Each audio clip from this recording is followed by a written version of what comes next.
In the dead of night on March 18, 1990, two men walked up to the side entrance of the Isabella Stewart Gardner Museum in Boston, Massachusetts. They were dressed as Boston police officers, complete with badges and uniforms. They pressed the buzzer and told the security guard on duty they were responding to a disturbance call. The guard, violating museum protocol, opened the door and let them in. What followed would become the largest unsolved art theft in human history. The Isabella Stewart Gardner Museum is a Venetian-style palazzo in Boston's Fenway neighborhood, built in the early 1900s to house the extraordinary art collection of its namesake. According to museum records, Isabella Gardner personally curated every room, arranging paintings, sculptures, and tapestries with meticulous care.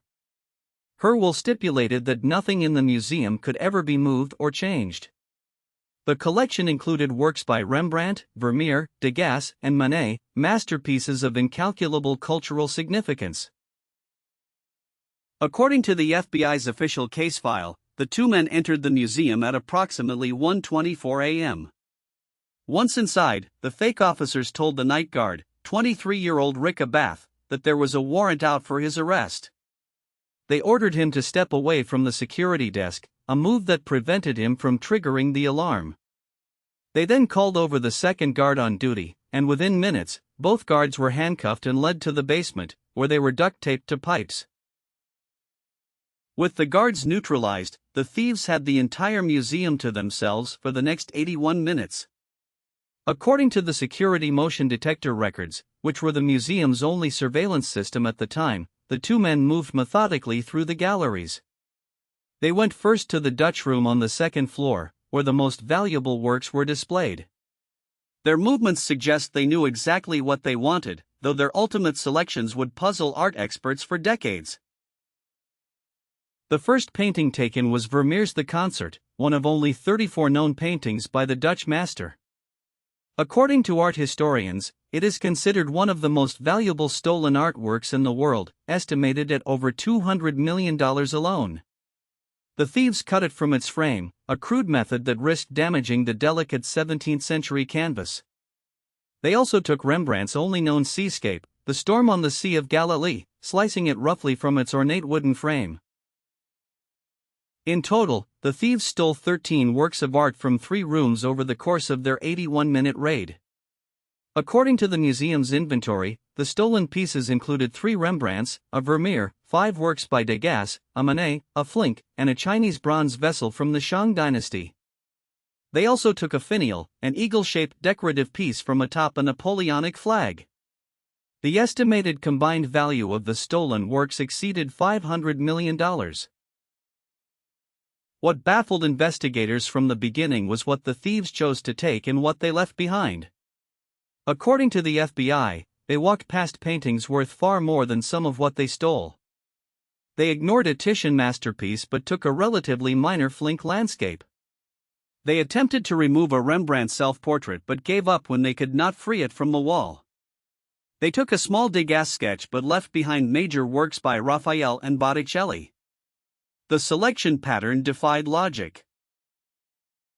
According to police reports, the Boston Police Department received notification of the robbery at 8:15 a.m. on March 18, when the day-shift security guard arrived and found the museum in disarray.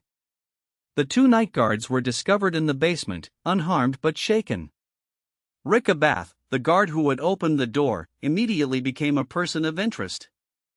Investigators noted that he had buzzed the thieves in without following standard protocol, which required him to visually confirm the identity of anyone seeking entry.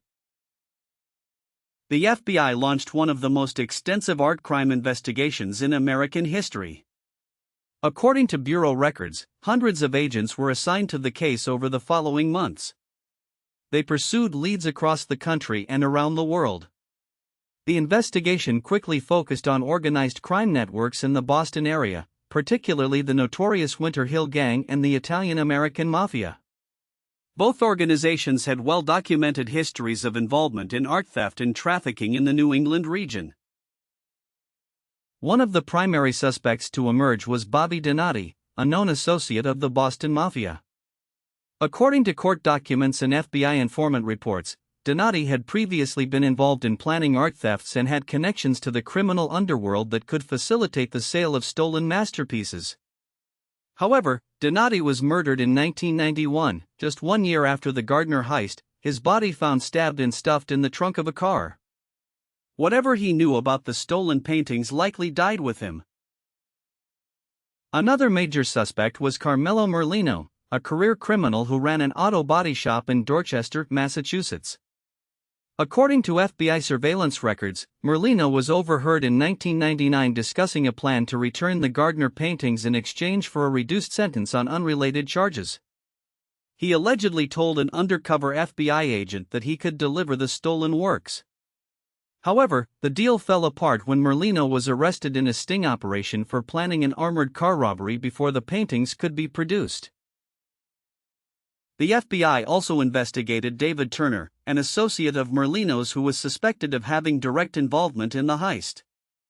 According to Bureau files, Turner was a career criminal with a history of violence and connections to organized crime in the greater Boston area. He was eventually convicted of the armored car robbery plot along with Merlino and sentenced to decades in federal prison.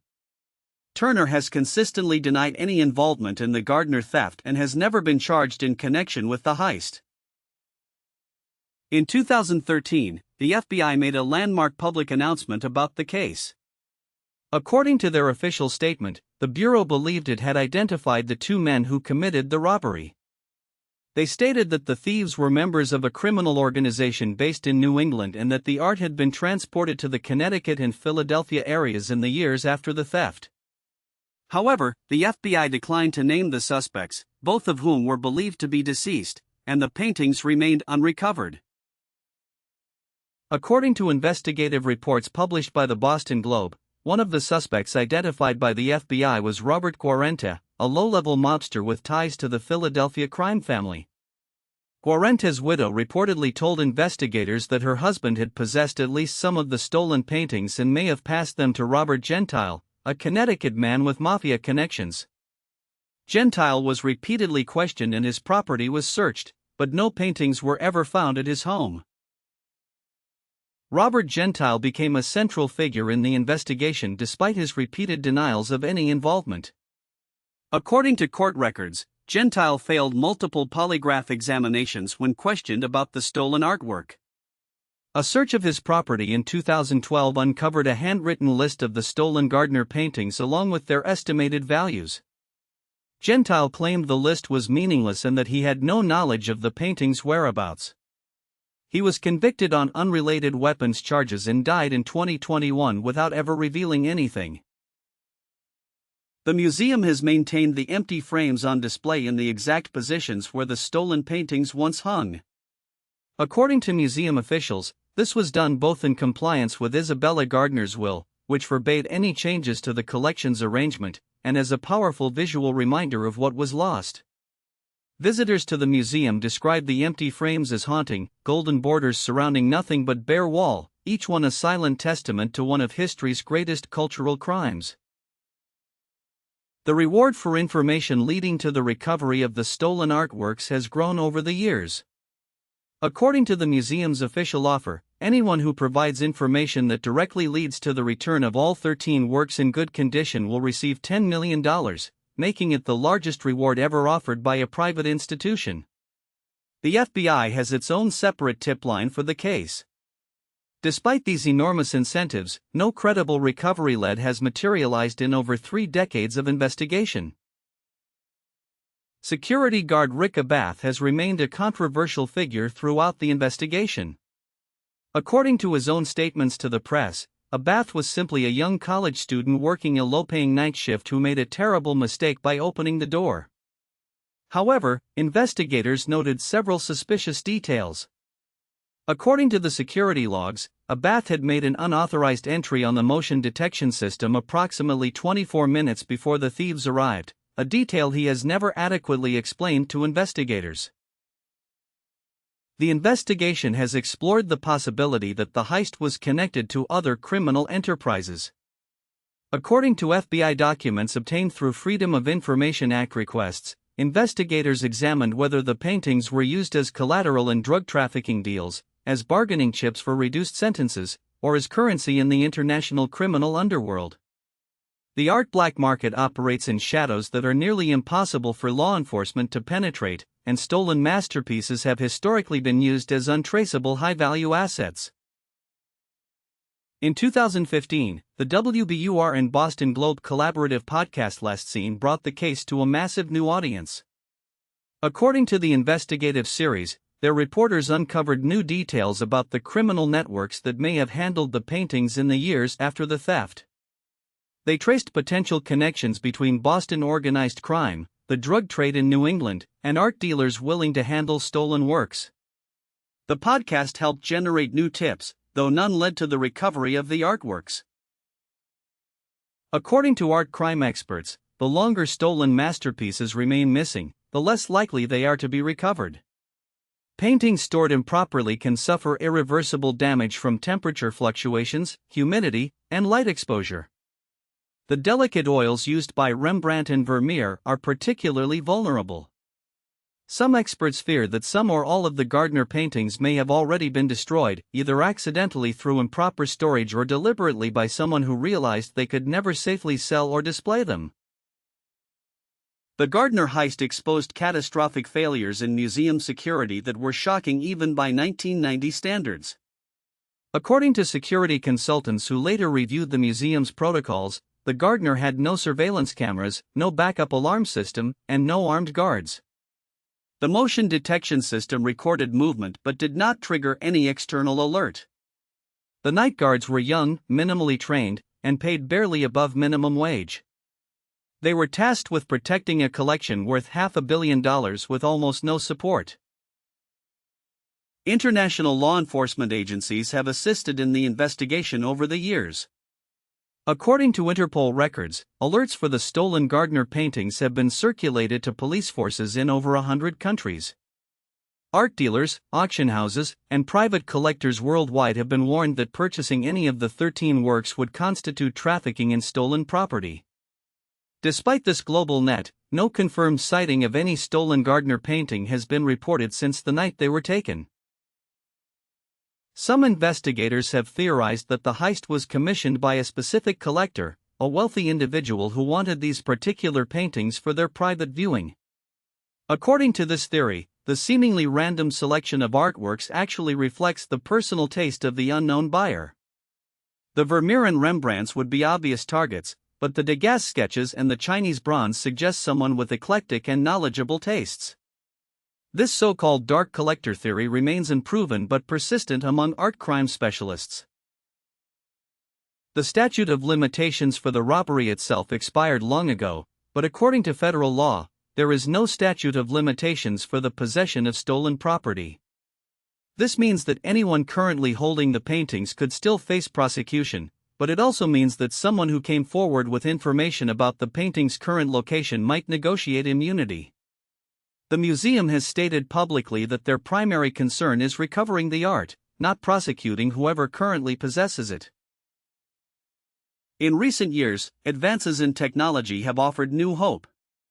According to the FBI, modern forensic techniques including DNA analysis of trace evidence from the crime scene, enhanced digital imaging of the security logs, and sophisticated art tracking databases have been applied to the case.